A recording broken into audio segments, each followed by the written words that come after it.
Hi ನಮಸ್ಕಾರ, ನಾನು ಅಮಿತ್. ನೀವು ನೋಡ್ತಾ ಇದ್ದೀರಾ ರಾಜ್ ಟ್ಯೂಬ್. ಇವತ್ತಿನ ನಮ್ಮ ಸಂದರ್ಶನದಲ್ಲಿ ಒಬ್ಬರು ವಿಶೇಷವಾಗಿರುವಂತಹ ಪರ್ಸನ್ ಅಂತ ಹೇಳಿದ್ರು ಕೂಡ ತಪ್ಪಾಗಲ್ಲ. ಇವ್ರನ್ನ ನಾವು ಈಗ ನೋಡ್ತಾ ಇಲ್ಲ, ಆ್ಯಕ್ಚುಲಿ ಅಂದರೆ ರೀಸೆಂಟಾಗಿ ಭೇಟಿಯಾಗಿದ್ದು. ಬಟ್ ಇವ್ರನ್ನ ನೋಡ್ಕೊಂಬಂದಿದ್ದು ಇವರು ಚಿಕ್ಕವರಾಗಿದ್ದಾಗಿಂದನೂ ಕೂಡ ಇವ್ರನ್ನ ನೋಡ್ಕೊಂಡೇ ಬರ್ತಾ ಇದ್ದೀವಿ. ನೀವು ಕೂಡ ನೋಡಿರ್ತೀರ. ಬನ್ನಿ, ಆದಷ್ಟು ಅವ್ರ ಬಗ್ಗೆ ಅವರಿಂದನೇ ತಿಳ್ಕೊಳ್ಳೋಣ. ಹಾಯ್ ನಮಸ್ಕಾರ. ನಮಸ್ಕಾರ, ಹೇಗಿದ್ದೀರಾ? ಎಸ್, ನಾವು ತುಂಬ ಚೆನ್ನಾಗಿದ್ದೀವಿ. ನಿಮ್ಮನ್ನ ನೋಡಿದ್ಮೇಲೆ ಇನ್ನೂ ಖುಷಿ ಆಗ್ತದೆ actually. Thank you so much. ನಾವು ಕೂಡ ಅಂದರೆ ಏಜ್ ಅಷ್ಟೊಂದೇನು ಡಿಫ್ರೆನ್ಸ್ ಇಲ್ಲ, ಹೆಚ್ಚು ಕಡಿಮೆ ಸ್ವಲ್ಪ. ನಾನು ಅವ್ರಿಗಿಂತ ಚಿಕ್ಕವನಿರ್ಬೋದು ಫಸ್ಟಲ್ಲೇ ಸ್ಟಾರ್ಟಿಂಗಲ್ಲೇ. ಆ್ಯಕ್ಚುಲಿ ದೊಡ್ಡವನೇ, ಯಾಕೆಂತಂದರೆ ಅವರು ಸಿನಿಮಾನ ನಾನು ನೋಡೋಕ್ಕೆ ಥಿಯೇಟ್ರಿಗೆ ಹೋಗ್ತಾ ಇದ್ದೆ. ಆಗ ನಾನು ಒಬ್ಬನೇ ಹೋಗ್ತಾ ಇದ್ರಿಂದ ನಾನು ದೊಡ್ಡವನು. ಬಟ್ ನಾನು ನೋಡಿದಾಗ ಅವ್ರು ನನಗಿಂತ ಚಿಕ್ಕವರು ಅನಿಸ್ತಾಯಿದ್ರು. ಅಂದರೆ ಬಾಲ ಪ್ರತಿಭೆಯಾಗಿ ಚಿತ್ರರಂಗಕ್ಕೆ ಎಂಟ್ರಿ ಕೊಟ್ಟರು ನಮ್ಮ ಅನಿರುದ್ಧ ಶಾಸ್ತ್ರಿ ಅವರು. ನಿಮಗೆ ಕಾರ್ಯಕ್ರಮಕ್ಕೆ ಸ್ವಾಗತ. ಥ್ಯಾಂಕ್ ಯು, ಧನ್ಯವಾದಗಳು. ಎಸ್, ನಿಜವಾಗ್ಲೂ ತುಂಬಾ ಖುಷಿ ಆಗ್ತದೆ. ಯಾಕೆಂದರೆ ನಿಮ್ಮನ್ನ ನೋಡಬೇಕಾದ್ರೆ ನಮಗೆ ಇಂಡಸ್ಟ್ರಿಗೆ ಬರ್ತೀವಿ ಅಂತಲೂ ಕೂಡ ಗೊತ್ತಿರಲಿಲ್ಲ. ನಿಮ್ಮನ್ನ ನೋಡಿಕೊಂಡು ಮಜಾ ತೊಗೊಂಡು ಇದ್ದವ್ರು ನಾವು. ಬಟ್ ಇವತ್ತಿನ ದಿನ ನಿಮ್ಗಳ ಜೊತೆ ಆ್ಯಕ್ಟ್ ಮಾಡ್ತಾಯಿದ್ವಿ, ಮಾತಾಡ್ತೀವಿ ಅಂದರೆ ನಮಗೂ ಕೂಡ ಖುಷಿನೇ. ನಮಗೂ ಅದು ಖುಷಿ. ಏನಕ್ಕಂದರೆ every one has a talent, every one is unique. And ಹೊಸ ಭಾವನೆಗಳನ್ನ ಎಕ್ಸ್ಪ್ರೆಸ್ ಮಾಡೋದಕ್ಕೆ ನಮಗೊಂದು ಒಳ್ಳೆ ಪ್ಲ್ಯಾಟ್ಫಾರ್ಮ್ ಅಂದರೆ ಸಿನಿಮಾ. ಈ ಪ್ಲ್ಯಾಟ್ಫಾರ್ಮ್ಗೆ ಬಂದವರೆಲ್ಲ ಆರ್ಟಿಸ್ಟೇ, ಬಂದವರೆಲ್ಲ ಸೂಪರ್. ಖಂಡಿತ. ಆ್ಯಕ್ಚುಲಿ ನಾವು ಹೇಳಿದ ಸತ್ಯನೇ, ಅವ್ರಿಗಿಂತ ನಾನೇ ಚಿಕ್ಕವನು. ಬೇಕಾದ್ರೆ ನೋಡಿ, ದಾಡಿ ನೋಡಿ ಕಡಿಮೆ ಇದೆ, ಪರ್ಸ್ನಾಲಿಟಿ ನೋಡಿ ಕಡಿಮೆ ಇದೆ, ಹೈಟ್ ನೋಡಿ ಕಡಿಮೆ ಇದೆ. ಇಲ್ಲಪ್ಪ, ನಾನೇ ಚಿಕ್ಕವನು, ನಾನೇ. ಅವರೇ ಚಿಕ್ಕವರು. ಓಕೆ, ಅನಿರುದ್ಧ ಶಾಸ್ತ್ರಿ ಅಂತಂದರೆ ಯಾರು ಅಂದಾಗ ಜನ ಎಲ್ಲರೂ ಹೇಳ್ತಾರೆ ಬಾಲ ಕಲಾವಿದ ಅಂತ. ಸೊ ಬಾಲ ಕಲಾವಿದ ಆಗಕ್ಕಿಂತ ಮುಂಚೆ ಅನಿರುದ್ಧ ಶಾಸ್ತ್ರಿ ಅವರು ಏನಾಗಿದ್ದರು? ಆ್ಯಕ್ಚುಲಿ ಅದು ಹೇಳೋಕ್ಕೆ ತುಂಬಾ ಕಷ್ಟ. ಯಾಕಂದರೆ ನಾನು 5 years ಇದ್ದಾಗ ಹಾಡೋಕ್ಕೆ ಶುರು ಮಾಡಿದ್ದು. ಸೊ ಆಕ್ಸಿಡೆಂಟ್ಲಿ ನಾನು ಆ್ಯಕ್ಟಿಂಗಿಗೆ ಬಂದಿದ್ದು. ಅಂದರೆ ನನಗೆ ಇಂಟ್ರೆಸ್ಟ್ ಇದ್ದಿದ್ದು ಸಿಂಗಿಂಗಲ್ಲಿ. ಬಿಕಾಸ್ ಸಿಂಗಿಂಗ್ ಅಂತ ಅಲ್ಲ, ಮ್ಯೂಸಿಕಲ್ಲಿ ಇಂಟ್ರೆಸ್ಟ್ ಇತ್ತು ಬೇಸಿಕ್ಲಿ. ಸೊ ನಾನು 5 years ಇದ್ದಾಗ, ಅಂದರೆ 3 ವರ್ಷದ ಮಗು ಇದ್ದಾಗಲಿಂದನೇ ನಾನು ಹಾಡನ್ನು ಕೇಳಿ ಅದಕ್ಕೆ ರೆಸ್ಪಾಂಡ್ ಮಾಡೋದು. ಅಂದರೆ ಈಗ ಸುಮ್ಮನೆ ಹೀಗೆ ತಾಳ ತಟ್ಟೋದು, ಚಿಕ್ಕ ಮಕ್ಕಳು ಮಾಡ್ತಾರಲ್ಲ ಆ ಥರದ್ರಲ್ಲಿ ಆ ಪ್ರತಿಭೆನ ನಮ್ಮ ತಂದೆ ತಾಯಿ ಗುರುತಿಸಿ ಅವ್ರೇನು ಮಾಡಿದ್ರು ಅಂದರೆ, ಓಕೆ ಇವನಿಗೆ ಸಂಗೀತದಲ್ಲಿ ಇಂಟ್ರೆಸ್ಟ್ ಇದೆ. ಸೊ ನಾನು ಚಿಕ್ಕ ವಯಸ್ಸಲ್ಲಿ ತುಂಬ ಕರ್ನಾಟಕ ಶಾಸ್ತ್ರೀಯ ಸಂಗೀತ ಕೇಳ್ತಾ ಇದ್ದೆ. ಅದು ಕೇಳೇ ಮಲಗೋದು. ಆ ಕ್ಯಾಸೆಟ್ ಹಾಕಲಿಲ್ಲ ಅಂದರೆ ನಾನು ಮಲಗ್ತಾ ಇರಲಿಲ್ಲ. ಆ ಥರ ಎಲ್ಲ ತುಂಬ ಗಲಾಟೆ, ಹೆವಿ ಚೂಟಿ. ಸೊ ಹಾಗಾಗಿ ಏನಾಯಿತು ಅಂದರೆ, ಆ ಇಂಟ್ರೆಸ್ಟ್ ನೋಡಿಬಿಟ್ಟು ಅವ್ರೇನು ಮಾಡಿದ್ರು, ನನ್ನ ಸಾಧನಾ ಮ್ಯೂಸಿಕ್ ಸ್ಕೂಲ್ ಅಂತ ನಮ್ಮ ಮಂಜುಳಾ ಗುರುರಾಜ್ ಅವ್ರದ್ದು ಶಾಲೆ ಅದು. ಸೊ ಅವರೇ ನನ್ನ ಮೊದಲ ಗುರುಗಳು. ಅಲ್ಲಿ ನನ್ನ ಸೇರಿಸಿದ್ರು. ಸೊ ಆ ಟೈಮಲ್ಲಿ ಶ್ರೀ ಮಂಜುನಾಥ ಅಂತ ಒಂದು ಸಿನಿಮಾ ರಿಲೀಸ್ ಆಗಿತ್ತು. ಅದರದ್ದು ಮಹಾಪ್ರಾಣ ದೀಪಂ ಅಂತ ಒಂದು ಸಾಂಗ್ ಇದೆ, 6 minutes ಬ್ರೆತ್ಲೆಸ್ ಸಾಂಗ್. ಅದು ಸಂಸ್ಕೃತದಲ್ಲಿರೋದು, ಶಂಕರ್ ಮಹಾದೇವನ್ ಸರ್ ಹಾಡಿರೋದು, ಹಂಸಲೇಖ ಸರ್ ಮ್ಯೂಸಿಕ್ಕು. ಸೊ ಅದನ್ನು ನಾನು ಟ್ಯೂನ್ ಕಲ್ತ್ಬಿಟ್ಟಿದ್ದೆ. ಅಂದರೆ ಸುಮ್ಮನೆ ಆ ಥರ ಟ್ಯೂನ್ ಪ್ರಾಪರಾಗಿ ಹಾಡ್ತಾ ಇದ್ದೆ. ಲಿರಿಕ್ಸು ಅದೇ ನಮಗೆ ಬಂದಿದ್ದ ಲಿರಿಕ್ಸ್ ಎಲ್ಲ ಹಾಡ್ತಾ ಇದ್ವಿ. ಸೊ ಅದನ್ನೇನು ಮಾಡಿದ್ರು ಅಂದರೆ, ಓಕೆ ಇಲ್ಲ ಇವನಲ್ಲೇನೋ ಒಂದು ಡಿಫ್ರೆಂಟ್ ಟ್ಯಾಲೆಂಟ್ ಇದೆ, ವಿಚ್ ಇಸ್ ನಾಟ್ ರೆಗ್ಯುಲರ್ ಅಂದ್ಬಿಟ್ಟು ಅವರು ನಮ್ಮ ತಾಯಿ ನಮ್ಮ ತಾತ ಹತ್ರ ಹೋಗಿ, ಅವರು ಸಂಸ್ಕೃತ ವಿದ್ವಾನ್ ಅವರು. ಸೊ ಅವ್ರ ಹತ್ರ ಲಿರಿಕ್ಸ್ ಎಲ್ಲ ಅಂದರೆ ಇವ್ರಿಗೆ ಗೊತ್ತಿರೋದನ್ನು ಬರೆದು ಅವ್ರ ಹತ್ರ ಕ್ರಾಸ್ ಚೆಕ್ ಮಾಡಿಸಿ ಆಮೇಲೆ ನನಗೆ ಹೇಳಿಕೊಟ್ಟು, ಸೊ ಅದನ್ನು ಹಾಡೋಕ್ಕೆ ಶುರು ಮಾಡಿದೆ. ಸೊ ಆವಾಗ it was one X factor, ಒಂದು ವಾವ್ ಫ್ಯಾಕ್ಟರ್ ಥರ. ಅಂದರೆ ಒಂದು 6 ವರ್ಷದ ಮಗು ಈ ಬ್ರೆತ್ಲೆಸ್ ಸಾಂಗ್ ಹಾಡುತ್ತೆ ಅನ್ನೋದು ಒಂದು ವಿಶೇಷವಾದ ಸಂಗತಿ ಆವಾಗ. ಸೊ ಹಾಗಾಗಿ ಅಲ್ಲಿಂದ ನಂದು ಜರ್ನಿ ಸ್ಟಾರ್ಟ್ ಆಯಿತು. ಅಲ್ಲಿ ನಮ್ಮ ಮಂಜುಳಾ ಮ್ಯಾಮ್ ಸಾಂಗ್ನ ಗುರುತಿಸಿ, ನಾ ಹಾಡೋದನ್ನು ಗುರುತಿಸಿ, ಅವರ ಹಸ್ಬೆಂಡ್ ಗುರುರಾಜ್ ಅವರು ಇದ್ದಾರಲ್ಲ, ಅವ್ರದ್ದೊಂದು ಆರ್ಕೆಸ್ಟ್ರಾ ಇತ್ತು, ಸೌಂಡ್ ಆಫ್ ಮ್ಯೂಸಿಕ್ ಅಂತ. ಸೊ ಆ ಸೌಂಡ್ ಆಫ್ ಮ್ಯೂಸಿಕಲ್ಲಿ ನನಗೆ ಈ ಒಂದು ಸಾಂಗ್ ಹಾಡೋದಕ್ಕೆ ಅವಕಾಶ ಮಾಡಿಕೊಟ್ರು 6 ವರ್ಷಕ್ಕೆ. ಸೊ ನನ್ನ ಫಸ್ಟ್ ಶೋ ಅವ್ರ ಜೊತೆ it was with SPB sir. Karavali Utsava ಅಲ್ಲಿ sound of music S P sir show. So ಅದರಲ್ಲಿ SP ಸರ್ ಶೋ ಅಲ್ಲಿ ನಾನು ಇದೊಂದು ಸಾಂಗು, ನಾನೊಂದು ಆಲ್ಮೋಸ್ಟ್ 1000 ಶೋ ಇದೊಂದೇ ಸಾಂಗು ಅವ್ರ ಆರ್ಕೆಸ್ಟ್ರಲ್ಲಿ ಹಾಡ್ತಾ ಇದ್ದೆ. ಸೊ ಹಾಗಾಗಿ ಅಲ್ಲಿಂದ ಏನಾಯಿತು, ಸಾಧನಾ ಮ್ಯೂಸಿಕ್ ಸ್ಕೂಲ್ ಆ್ಯನ್ಯಲ್ ಡೇ ದಿವಸ ನನಗೆ ಈ ಸಾಂಗ್ ಪರ್ಫಾರ್ಮ್ ಮಾಡೋಕ್ಕೆ ಆಪರ್ಚುನಿಟಿ ಕೊಟ್ಟಿದ್ದರು. ಅಲ್ಲಿ ಆ್ಯನ್ಯಲ್ ಡೇಗೆ ಗೆಸ್ಟಾಗಿ ಹಂಸಲೇಖ ಸರ್ ಬಂದಿದ್ದರು. ಸೊ ಹಂಸಲೇಖ ಸರ್ ನಾನಿದ್ದು ಹಾಡೋದು ನೋಡ್ಬಿಟ್ಟು ಅವ್ರಿಗೆ ಸಿಕ್ಕಾಪಟ್ಟೆ ಇಷ್ಟ ಆಗಿ, because it is his music ಅಲ್ವಾ, his music and lyrics. So ಅವರು ನನ್ನ ಸ್ಟುಡಿಯೋಗೆ ಕರೆಸಿ, ಅದೊಂದು ಫನ್ನಿ ಇನ್ಸಿಡೆಂಟು. ಅವರು ನಮ್ಮ ಮನೆಗೆ ಫೋನ್ ಮಾಡಿದ್ದಾರೆ, ಅವಾಗೆಲ್ಲ ಲ್ಯಾಂಡ್ಲೈನ್ ಅಲ್ವಾ. ಸೊ ಲ್ಯಾಂಡ್ಲೈನಿಗೆ ಫೋನ್ ಮಾಡಿಬಿಟ್ಟು, ನಾವು ಹಂಸಲೇಖ ಸರ್ ಸ್ಟುಡಿಯೋಯಿಂದ ಮಾತಾಡ್ತಾ ಇರೋದು ಸರ್, ಹೀಗೆ ಅನಿರುದ್ಧನ ನೋಡಬೇಕಂತೆ, ನೀವು ಸ್ಟುಡಿಯೋ ಕರ್ಕೊಂಬಂದ್ಬಿಡಿ ಅಂತ ಹೇಳಿದರು. ನಮ್ಮ ತಾಯಿ ಅವಾಗ ಮೋಸ್ಟ್ಲಿ ನಮ್ಮ ರಿಲೇಟಿವ್ಸ್ ಯಾರೋ ಪ್ರ್ಯಾಂಕ್ ಮಾಡ್ತಾ ಇರಬೇಕು ಅಂತ, ಯಾಕಂದರೆ ನಮಗೇನು ಅಂದರೆ ಹಂಸಲೇಖ ಸರ್ ನಮ್ಮನ್ನು ಯಾಕೆ ಕರೀತಾರೆ, ಇವನನ್ನು ಯಾಕೆ ಕರೀತಾರೆ ಅಂತ ನಮ್ಮ ತಾಯಿಗೆ. ಸೊ ಅವರು ಮೋಸ್ಟ್ಲಿ ಹಂಗಿರ್ಬೋದೇನೋ ಅಂದ್ಬಿಟ್ಟು, ಓ ಹೌದಾ ಸರಿ ಸರ್ ಅಂದ್ಬಿಟ್ಟು, ಅವ್ರಿಗೆ ಗೊತ್ತಿಲ್ಲ. ಸರಿ ಅದಾಯಿತು. ಅದಾದಮೇಲೆ ಸಡನ್ನಾಗಿ ಇನ್ನೊಂದು 15 ನಿಮಿಷ ಬಿಟ್ಟು ಫೋನ್ ಮಾಡಿಬಿಟ್ಟು, ನೀವು ಹೊರಟ್ರಾ, ಇನ್ನೂ ಹೊರಟಿಲ್ವಾ ಅಂತೆಲ್ಲ. ಅವಾಗ ಅವರು ರಿಯಲೈಸ್ ಆಗಿ, ಓ ಇಲ್ಲ ಸೀರಿಯಸ್ ಆಗಿ ಹಂಸಲೇಖ ಸರೇ ಕರೀತಾ ಇದ್ದಾರೆ ಅಂತ ಅವರ ಸ್ಟುಡಿಯೋಗೆ ಹೋಗಿ, ಅಲ್ಲಿ ಸರ್ರು ಅವರ ಶೋಸಲ್ಲಿ ನನಗೆ ಹಾಡೋಕ್ಕೆ ಮತ್ತೆ ಆಪರ್ಚುನಿಟಿ ಮಾಡಿಕೊಟ್ರು, ಹಂಸಲೇಖ ಜಗದ್ಗೀತೆ ಆ ಥರ ಶೋಸಲ್ಲೆಲ್ಲ. ಸೊ ಅಲ್ಲಿಂದ ಏನಾಯಿತು ಅಂದರೆ, ಅವರ ಸಮ್ಮರ್ ಕ್ಯಾಂಪ್ ಒಂದು ಮಾಡಿದ್ರು ಹಂಸಲೇಖ ಸರ್, ಅವ್ರ ಸಮ್ಮರ್ ಕ್ಯಾಂಪು. ಸೊ ಆ ಸಮ್ಮರ್ ಕ್ಯಾಂಪಲ್ಲಿ ರಾಕ್ಷಸ ಆಡಿಷನ್ಸಿಗೆ ಬಂದಿದ್ದರು. ಸೊ ರಾಕ್ಷಸ ನನ್ನ ಮೊದಲನೇ ಸಿನಿಮಾ, ಸಾಧು ಸರ್ ಡೈರೆಕ್ಷನ್ನು. ಸೊ ಅದರಲ್ಲಿ ಆಡಿಷನ್ನಿಗೆ ಬಂದಾಗ ಹಂಸಲೇಖ ಸರು, ಬೇರೆ ಯಾರು ಬೇಡ, ಇವನ್ನ ಕರ್ಕೊಂಡೋಗಿ ಇವ್ನು ಸಕದ ಮಾಡ್ತಾರೆ ಅಂತ ಹೇಳಿ, ಸೊ ಅವರೇ ನನಗೆ ಒಂದು ಮುಖ್ಯ ಕಾರಣ. ನನ್ನ ಫಸ್ಟ್ ಆ್ಯಕ್ಟಿಂಗಿಗೂ ಅಷ್ಟೇ, ಪ್ಲೇಬ್ಯಾಕ್ಗೂ ಅಷ್ಟೇ. ನಾನು ಫಸ್ಟು ಪ್ಲೇಬ್ಯಾಕ್ ಸಿಂಗಿಂಗ್ ಮಾಡಿದ್ದು ಸಿನಿಮಾಗೆ, ಅವ್ರ ಮ್ಯೂಸಿಕಲ್ಲೇ ತುತ್ತೂರಿ ಅಂತ ಒಂದು ಸಿನಿಮಾ, ಅದರಲ್ಲಿ 3 ಸಾಂಗ್ ಹಾಡಿದ್ದೆ, ಅದರಲ್ಲಿ ಆ್ಯಕ್ಟ್ ಕೂಡ ಮಾಡಿದ್ದೆ. ಸೊ ಹಾಗಾಗಿ ಅಲ್ಲಿಂದ ಅಂದರೆ ಹಾಡಿನಿಂದ ನಟನೆ ಶುರುವಾಗಿದ್ದು. ಅಂದರೆ ಸಿಂಗಿಂಗ್ ಇವ್ರಿಗೆ ಆ್ಯಕ್ಟಿಂಗಿಗೆ ಪ್ಲಸ್ ಆಯಿತು ಅಂತ ಹೇಳ್ತೀರಾ. ಸೊ ಆವಾಗ ನಿಮಗೆ ಆ್ಯಕ್ಟಿಂಗಿಗೆ ಪ್ಲಸ್ ಆಗೋದಕ್ಕೆ ನಿಮ್ಮ ಟ್ಯಾಲೆಂಟ್ ಕಾರಣ, ಅಥವಾ ನಿಮ್ಮ ಒಂದು ಪರ್ಸ್ನಾಲಿಟಿ, ಆ ಒಂದು ಚಬ್ಬಿನೆಸ್ ಕಾರಣ? ನನಗೆ ಅವಾಗ ಟ್ಯಾಲೆಂಟ್ ಇತ್ತೋ ಇಲ್ಲೋ ಗೊತ್ತಿಲ್ಲ, but may be that personality ಒಂದು ಕಾರಣ ಅನ್ಸುತ್ತೆ. ನಾನು ಅವಾಗ ಫುಲ್ಲು ಅದೇ ಹೇಳಿಲ್ವಾ, ತರಲೆ ಅಂದರೆ ತರಲೆ, ಒಂದು ಕಡೆ ಇದು ಕಡೆ ಇರ್ತಾ ಇರಲಿಲ್ಲ. ಸೊ ಹಾಗಾಗಿ ಮೋಸ್ಟ್ಲಿ ಅದನ್ನೆಲ್ಲ ಅಬ್ಸರ್ವ್ ಮಾಡಿ ಇವನು ಅದಕ್ಕೆ ಸೆಟ್ ಆಗ್ಬೋದು ಅಂತ ಹೇಳಿದ್ರು ಏನೋ. ಆಮೇಲೆ ಅದೇ ಅಫ್ಕೋರ್ಸ್ ಅಗೇನ್ ಆಡಿಷನ್ಸ್ ಎಲ್ಲ ಕೊಟ್ವಿ, ಸಾಧು ಸರ್ ನೋಡಿದ್ರು, ಓಕೆ ಇವನು ಈ ಕ್ಯಾರೆಕ್ಟರ್ಗೆ ಸೂಟ್ ಆಗ್ತಾನೆ ಅಂತ. So that was a very good moment. ಅದರಲ್ಲಿ ಲಕ್ಕಿಲಿ ನನಗೆ ಸ್ಟೇಟ್ ಅವಾರ್ಡು ಸಿಕ್ತು as the best child artist.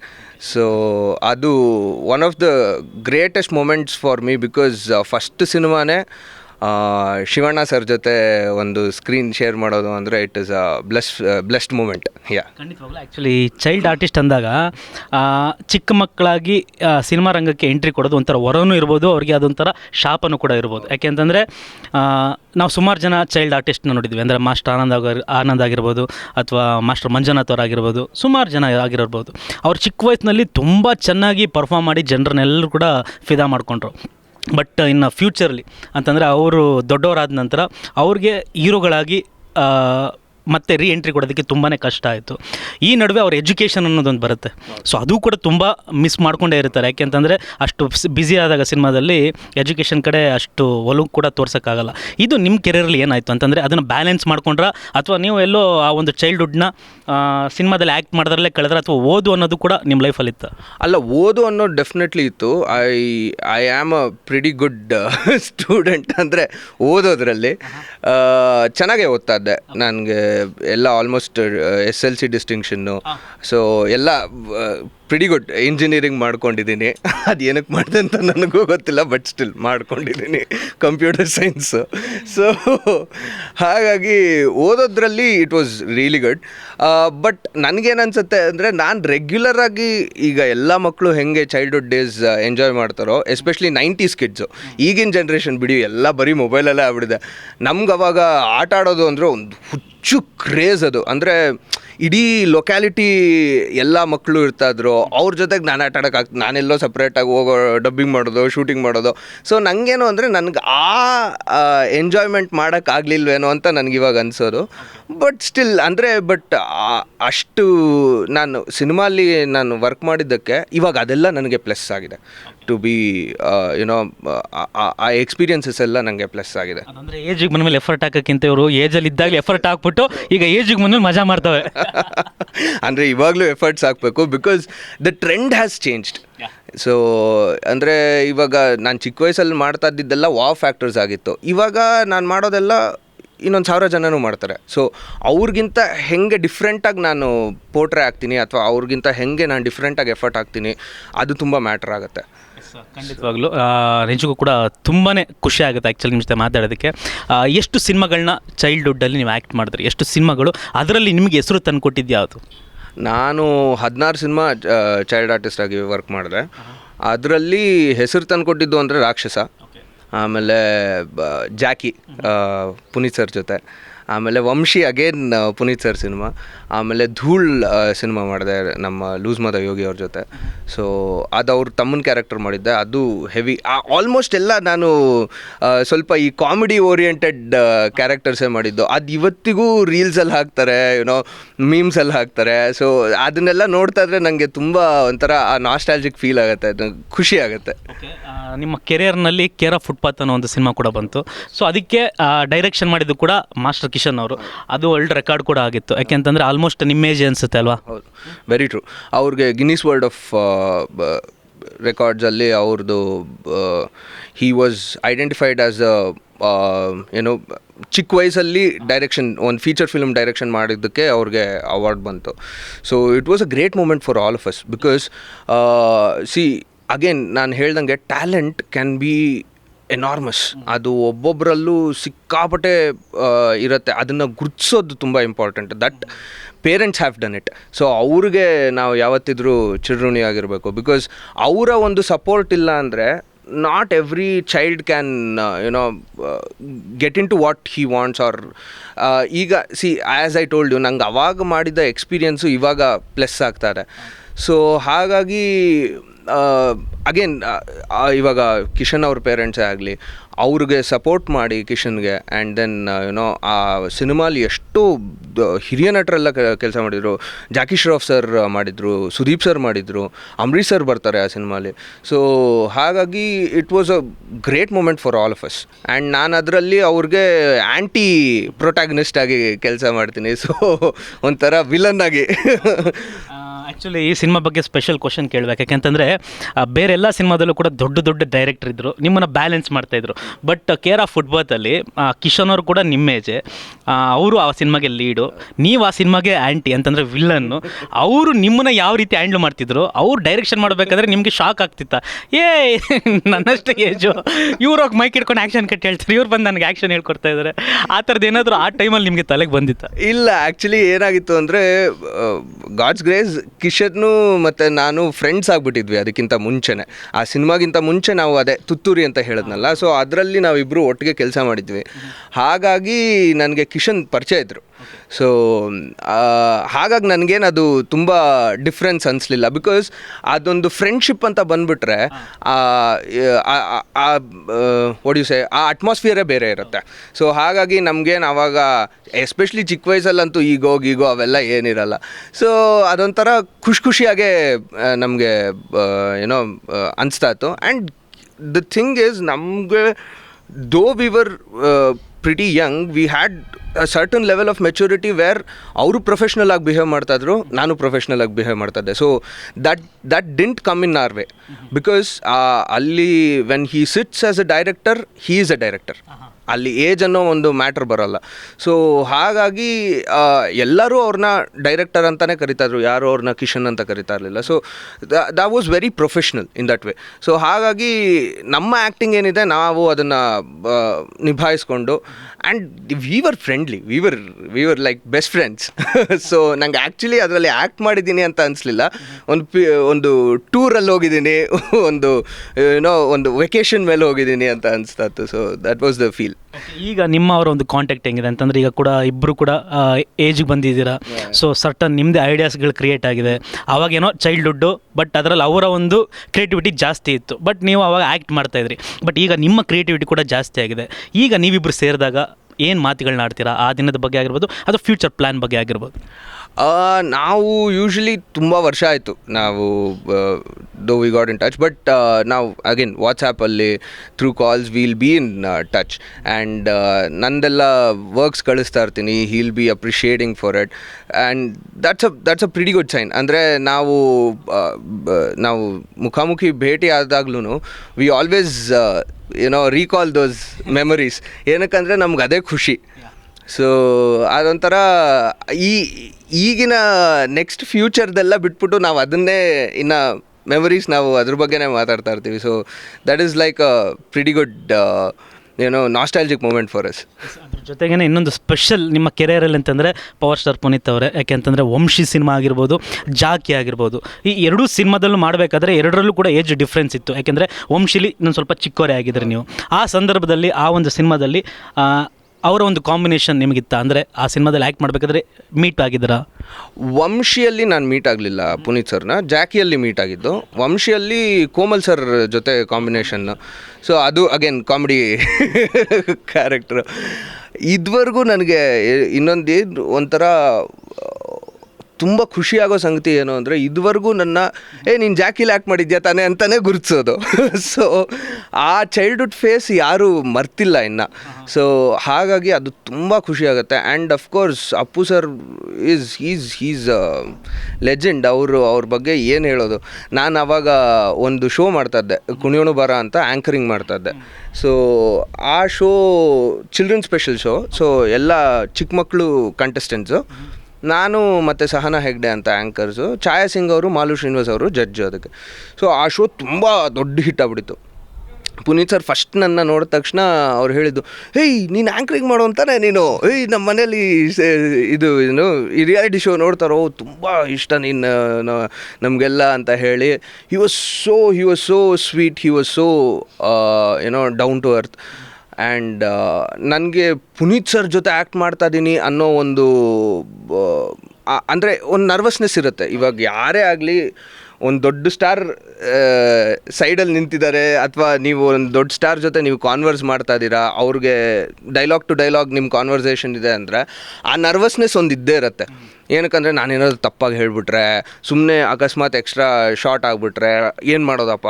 And ಅದೆಲ್ಲ ಎಕ್ಸ್ಪ್ರೆಷನ್ಸ್ ನಾವು ಮೈಂಡಲ್ಲಿ ಇಟ್ಕೊಂಡು ನಾವೆಲ್ಲ ಆ್ಯಕ್ಟ್ ಮಾಡಬೇಕಾಗತ್ತೆ. ಸೊ ಅದನ್ನು ಹೆಂಗೆ ಮರೆಸ್ಬಿಟ್ರು ಅಂದರೆ, ಅಷ್ಟು ಕಂಫರ್ಟ್ ಲೆವೆಲ್ ಕೊಟ್ಬಿಟ್ರು ಅವರು. ಅಂದರೆ ತುಂಬ ಒಂದು ಪ್ರೀತಿಯಿಂದ ಮಾತಾಡಿಸಿ. ಸೊ ಆ ಥರ ಒಂದು ಎಕ್ಸ್ಪೀರಿಯನ್ಸ್ ನಾನು ಮಾಡಿದ್ದು ಡೆಫಿನೆಟ್ಲಿ ಅಪ್ಪು ಸರು ಮತ್ತು ಶಿವಣ್ಣ ಸರ್ ಜೊತೆ. ಸೊ ಹಾಗಾಗಿ ಶಿವಣ್ಣ ಸರ್ ಇವತ್ತಿಗೂ ನನ್ನ ಗುರ್ತಿಡ್ತಾರೆ, ಅಪ್ಪು ಸರು ಅಷ್ಟೇ. ಅವರು ಹೋಗೋದಕ್ಕಿಂತ ರೀಸೆಂಟಾಗಿ ಮುಂಚೆ ಡಿಯರ್ ಸತ್ಯ ಅನ್ನೋ ಒಂದು ಸಿನಿಮಾ ಆಡಿಯೋ ಲಾಂಚಲ್ಲಿ ನಾನು ಆ ಸಿನಿಮಾಗೆ ಹಾಡಿದ್ದೆ. ಅವರು he was the chief guest audio launch ಮಾಡೋಕ್ಕೆ.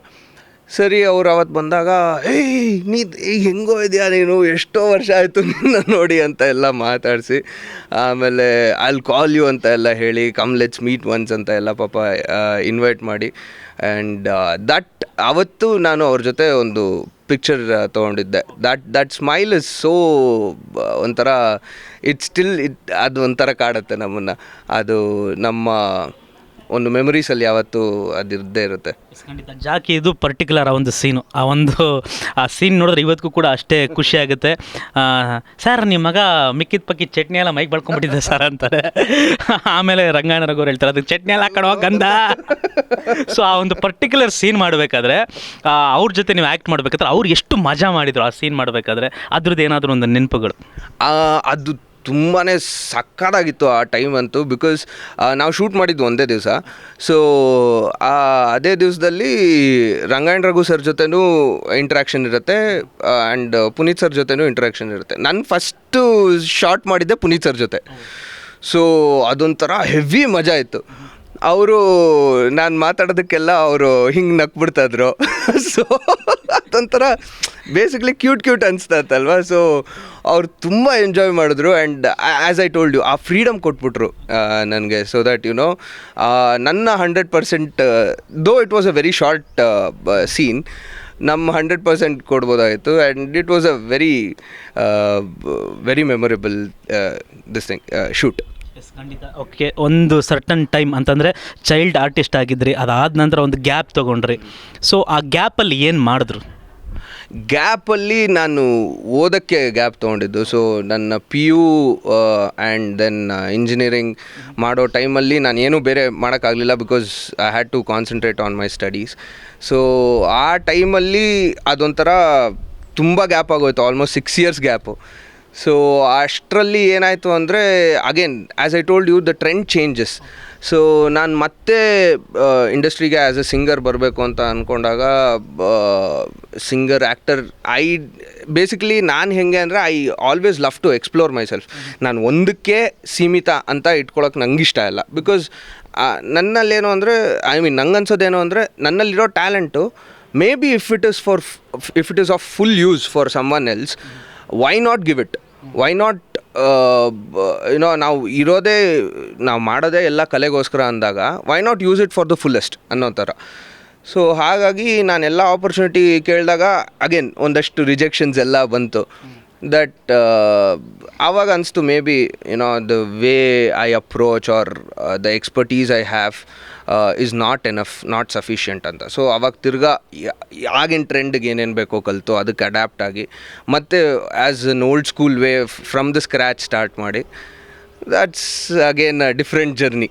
ಖಂಡಿತ. ಆ್ಯಕ್ಚುಲಿ ಚಿಕ್ಕವರಾಗಿದ್ದಾಗ ಎಲ್ಲರೂ ಕೂಡ ನಿಮ್ಮನ್ನ ಮುದ್ದು ಮಾಡ್ತಿದ್ರು, ನಿಮ್ಮ ಆ್ಯಕ್ಟಿಂಗ್ನ ಎಂಜಾಯ್ ಮಾಡ್ತಿದ್ರು.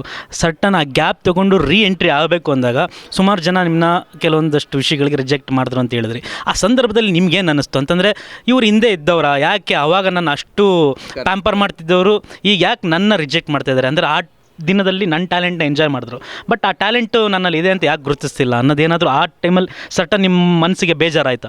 ಡೆಫಿನೆಟ್ಲಿ ಅನಿಸುತ್ತೆ. ಬಿಕಾಸ್ ಡೆಫಿನೆಟ್ಲಿ ಬೇಜಾರಾಗುತ್ತೆ. ಅಂದರೆ ಏನಾಗುತ್ತೆ ಅಂದರೆ ಒಂದಷ್ಟು ಸೆಲ್ಫ್ ಕಾನ್ಫಿಡೆನ್ಸ್ ಇರುತ್ತಲ್ಲ, ಇವಾಗ ಯಾರಿಗೇ ಆಗಲಿ ಒಂದಷ್ಟು ಕಾನ್ಫಿಡೆನ್ಸ್ ಇರುತ್ತೆ, okay I can crack this ಅನ್ನೋ ಥರ. ಇವಾಗ ಒಂದು ಎಕ್ಸಾಮ್ಗೆ ಹೋಗಿ ಫೇಲ್ ಆಗಿಬಿಟ್ರೆ ನಮ್ಗೆ ಹೆಂಗೆ ಬೇಜಾರಾಗುತ್ತೆ. With certain amount of preparation ಆವಾಗ ನನಗೆ ಹಾಗೆ ಅನಿಸ್ತು. ಅಂದರೆ ನಾನು ಒಂದಷ್ಟು ಪ್ರಿಪೇರ್ ಆಗಿದ್ದಾಗಲೂ ಕೂಡ ಜಸ್ಟ್ ಪಾಸು ಇಲ್ವಲ್ಲಪ್ಪ ಅಂತ ಅನಿಸ್ಬಿಡ್ತು. ಅಟ್ಲೀಸ್ಟ್ ಪಾಸಿಂಗ್ ಮಾರ್ಕ್ಸ್ ಆದರೂ ಕೊಡ್ಬೋದಾಗಿತ್ತಲ್ಲ ಅಂತ. ಸೊ ಬಟ್ ಅವಾಗ ಗೊತ್ತಾಯಿತು that competition is different nowadays. So ನಾವು ಅವಾಗ 50 ಮಾರ್ಕಿಗೆ ಬರಿತಾಯಿದ್ದು ಇವಾಗ 500 ಮಾರ್ಕ್ ಆಗಿದೆ. ಸೊ ದಟ್ ಸ್ಕೇಲ್ ಏನಿದೆ, ಸ್ಕೇಲ್ ಡಿಫ್ರೆನ್ಸ್ ಏನಿದೆ, I have to prepare for that ಅಂತ ನನಗೆ ಅವಾಗ ಅನಿಸಿದ್ದು. ಆ್ಯಂಡ್ ನನಗವಾಗ ಆ್ಯಕ್ಚುಲಿ ನನಗೇನು ಅನಿಸ್ತು ಅಂದರೆ ಚಿಕ್ಕ ವಯಸ್ಸಲ್ಲಿ ಇಷ್ಟು ದೊಡ್ಡವರು ಆಶೀರ್ವಾದ ಮಾಡಿದ್ದಾರೆ ನನಗೆ, ಅಷ್ಟು ಜನ ಪ್ರೀತಿ ಮಾಡಿದ್ದಾರೆ. So that should not go as a waste ಅಂತ ಅನಿಸ್ಬಿಡ್ತು. ಅವ್ರು ನನ್ನಲ್ಲೇನೋ ಗುರ್ತಿಸ್ಬಿಟ್ಟು ಇದು ಮಾಡಿರ್ತಾರೆ, ಒಂದು ಏನೋ ಪ್ರೀತಿ ತೋರಿಸಿರ್ತಾರೆ ಅಥವಾ ಆಶೀರ್ವಾದ ಮಾಡಿರ್ತಾರೆ. So at least if not for myself, ಅವ್ರಿಗೋಸ್ಕರ at least I have to prove it that I can do this ಅಂತ ನನಗೆ ಅವಾಗ ಅನಿಸ್ತು. So taking it rather than taking it negatively, ನಾನು ಅದನ್ನು ಒಂದು ಪಾಸಿಟಿವ್ ಆಗಿ ತೊಗೊಂಡು ಓಕೆ ಮೇ ಬಿ ಯಾವ ಥರ ಡಿಫ್ರೆಂಟಾಗಿ ನಾವು ಅಪ್ರೋಚ್ ಮಾಡ್ಬೋದು, ಯಾವ ಥರ ಡಿಫ್ರೆಂಟಾಗಿ ನಾನು ಪ್ರಿಪೇರ್ ಆಗ್ಬೋದು ಇದಕ್ಕೆ ಅಂತ ಯೋಚನೆ ಮಾಡಿ ಆ ದಾರಿಯಲ್ಲಿ ನಡ್ಕೊಂಡು ಹೋಗೋಕ್ಕೆ ಟ್ರೈ ಮಾಡಿದೆ. ಓಕೆ, ಎಂಟ್ರಿ ಕೊಟ್ಟಾಗ ಸಕ್ಸಸ್ ಅನ್ನೋದು ಯಾರಿಂದ ಎಲ್ಲಿ ಸಿಕ್ತು ನಿಮಗೆ ಅಂತಂದರೆ ಒಂದು ಕೈ ಹಿಡಿದು ನಿಮ್ಮನ್ನ ಮೇಲೆ ಎತ್ಕೊಂಡವ್ರು ಯಾರು? ಅದು ತುಂಬ ಜನ ಇದ್ದಾರೆ ಡೆಫಿನೆಟ್ಲಿ. ಫಸ್ಟು ನಾನು ಥ್ಯಾಂಕ್ ಮಾಡಬೇಕಾಗಿರೋದು ಎಮಿಲ್ ಸರ್ಗೆ, ಮ್ಯೂಸಿಕ್ ಡೈರೆಕ್ಟ್ರು, ಜಿಂಕೆ ಮರೀನ ಅದೆಲ್ಲ ಮಾಡಿದರು. ಸೊ ಅವರು ನನಗೆ ಫಸ್ಟ್ ಆಪರ್ಚುನಿಟಿ ಕೊಟ್ಟಿದ್ದು ಧೈರ್ಯಂ ಸಿನಿಮಾಲಿ ಒಂದು ಹಾಡಿಗೆ. ಅದಾದಮೇಲೆ ನಾನು ಅರ್ಜುನ್ ಸರ್ ರಿಯಲಿ ಗ್ರೇಟ್ಫುಲ್ ಅವ್ರಿಗೆ. ಬಿಕಾಸ್ ಅವರು ಒನ್ ಆಫ್ ಮೈ ಡ್ರೀಮ್ಸ್ ಅಂತಲೇ ಹೇಳ್ಬೋದು. ಆ ಅಂಬರೀಷ್ ಸರ್ ಸಿನಿಮಾಲಿ ಅವ್ರ ಕೊನೆ ಸಿನಿಮಾ ಅಂಬಿನಿಂಗ್ ವಯಸ್ಸಾಯಿತು ಅಲ್ಲಿ ನನಗೊಂದು ಸಾಂಗ್ ಕೊಟ್ಟರು, ಓ ಕ್ಷಣ ಅಂತ, ಒಂದು beautiful romantic song. That is a montage duet between Ambareesh sir and Suhasini madam. So ಅವ್ರಿಗೆ ನಾನು ಥ್ಯಾಂಕ್ಸ್ ಹೇಳಲೇಬೇಕು. ಆ್ಯಂಡ್ ಅವ್ರು ಸಾಕಷ್ಟು ಸಿನಿಮಾಲ್ಲೂ ನನಗೂ ಆಪರ್ಚುನಿಟಿ ಕೊಟ್ಟಿದ್ದಾರೆ, ರಾಬರ್ಟ್ ಆಗಿರ್ಬೋದು, ಎಲ್ಲಿದ್ದೆ ಇಲ್ಲಿ ತನಕ. ಸೊ ಸಾಕಷ್ಟು ಸಿನಿಮಾಲಿ ಕೊಟ್ಟಿದ್ದಾರೆ. ಅದಾದಮೇಲೆ ಹರಿಕೃಷ್ಣ ಸರ್, ಎಕ್ಸ್ಟ್ರೀಮ್ಲಿ ಗ್ರೇಟ್ಫುಲ್. ಯಾಕಂದರೆ ಈಗ ಬರ್ತಾರೋ ದರ್ಶನ್ ಸರ್ ಸಿನಿಮಾಲೆಲ್ಲ ಐ ಆಮ್ ಬ್ಲೆಸ್ಡ್ ಅಂದರೆ ಬ್ಲೆಸ್ಡು, ಎಕ್ಸ್ಟ್ರೀಮ್ಲಿ ಹ್ಯಾಪಿ ಎಲ್ಲ.